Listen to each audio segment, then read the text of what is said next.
What's up, mountain movers? Welcome back to the 1720 podcast.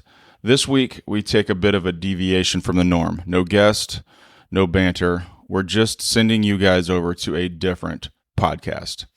You may remember 1720's own Dan Bradley from episode 84.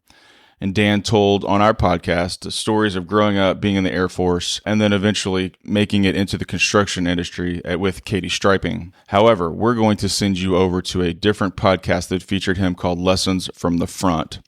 Lessons from the Front gathers stories of military service members, veterans, first responders, and patriots to inspire the next generation to serve their country. Over on Lessons from the Front, Dan tells the story of his first mission as the Joint Terminal Air Controller in the strike cell the night the Jolly 5-1 crashed in Western Iraq. I've listened a couple times, and as Kevin and I kicked around things to talk about this week, our best use of the time was to simply slide you over there and listen.